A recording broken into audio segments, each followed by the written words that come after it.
Yo, what's good? So look, today, I figured I'd spit some of that real game. The type of shit that you only learn the hard way. I'm always talking about lessons I learned, the foundation that built me. And this one's crucial. We're gonna talk about the friends who are secretly holding you back. Let me tell you something. I had this cat, right? This homie I came up with.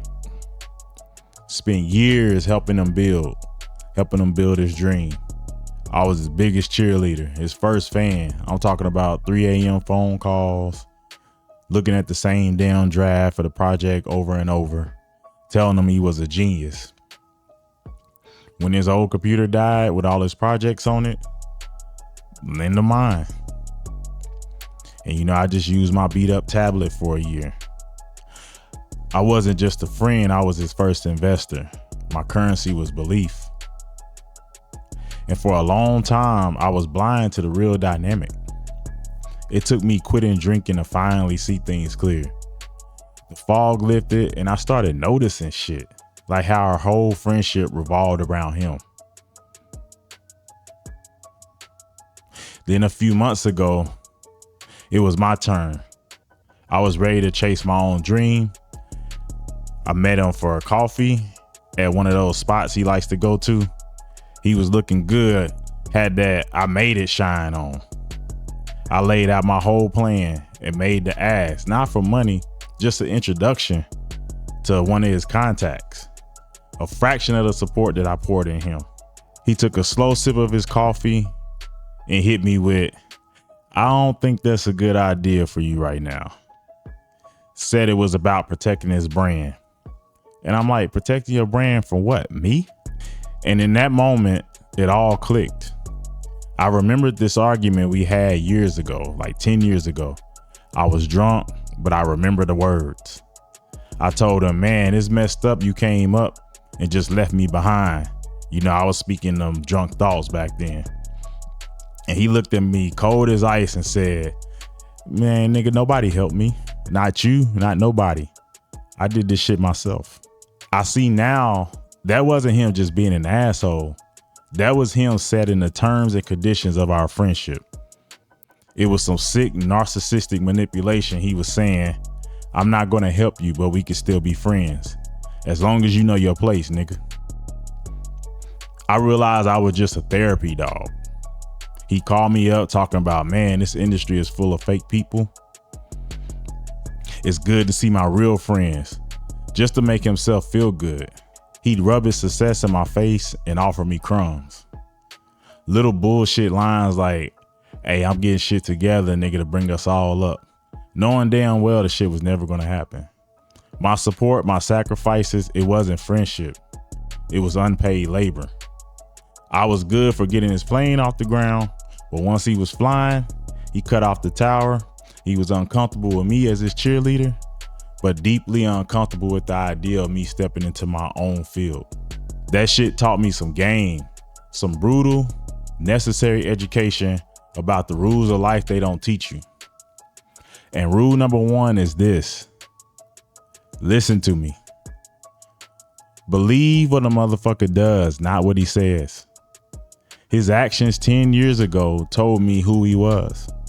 His actions in that coffee shop confirmed it. I was just too busy listening to his words and hoping he'd change. The same shit we do with the women, toxic women, hoping they change, can be the same shit that happens with your friends. We just don't talk about the friends as much. A lot of people don't think the friendship is as important as like a marriage. But that shit can be just as miserable and just as harmful. The second lesson is what I call conditional friendship. Some people are not your friends. They're only fans, or worse, you're their therapy pet. They love you when you're in a supporting character who makes them feel real and validated. But the minute you start writing your own script, trying to be the star of your own shit, they get nervous. Your success is like a mirror, and they don't like what the hell they see. It's real shit. And look, it ain't always malicious. A lot of times the shit come from their own insecurity, their own fear. When you start to grow, you rock the boat. Shit is different. And people like the status quo. Their first instinct is to pull you back to keep things stable. But an anchor that holds you in place because it's scared of the deep sea is still an anchor. It will still stop you from sailing. If any of this is starting to sound familiar, if you ever told a friend some good news and felt that weird ass energy, go ahead and hit that subscribe button. You in the right place. You ain't in this alone. So what do? I'm gonna give you the game right here. This is the action plan. First, you gotta see the signs. It ain't always a flat out no. It's that subtle shit. It's that friend who always changes the subject when you talk about your goals. It's the backhanded compliment. Wow, you brave as shit for that. I could never. Pay attention to how you feel after you talk to them. You feel hyped up or you feel drained and full of doubt. Your body knows the truth or your mind ever will. Second, you gotta set rules to live by. This is a non-negotiable. One of my new rules is this. I ain't setting myself on fire to keep somebody else warm. Another one, I only invest my energy into reciprocal relationships. That ain't selfish. And a lot of the friends who are manipulative like that, they will tell you this. You should be in this friendship with no expectations. Anybody tell you that, run. They could be the nicest person ever, but if they're not willing to reciprocate, because we are social creatures, we need each other to survive. So there should always be some type of transaction, equally equitable. And if you're fine not receiving anything back from somebody, you just like their presence, that's okay too, as long as you understand the terms and conditions. Last thing, you have to decide. Do you have the conversation or do you just let it go? Sometimes a real talk can fix it, but in other cases, the most powerful action is just to go quiet. Stop being the one who always hits them up. Stop making all the plans. Quietly, gracefully let the rope go. The friendships that are meant to be will meet you halfway. The ones that ain't will drift away.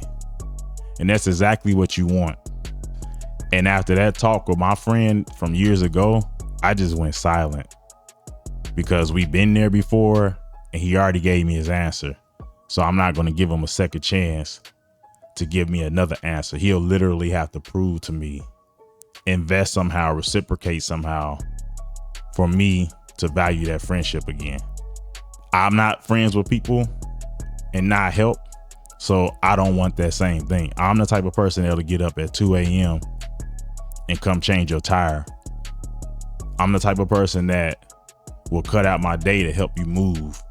If you can't afford movers and you got to get out, I am that person. So for the longest time, I was told, oh, you can be like that, but everybody else is not like that. So you shouldn't expect that same.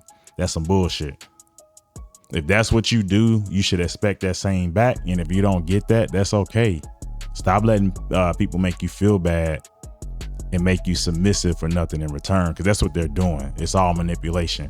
Because the real person is going to say, hey, you scratch my back, I scratch your back. That's how shit should work.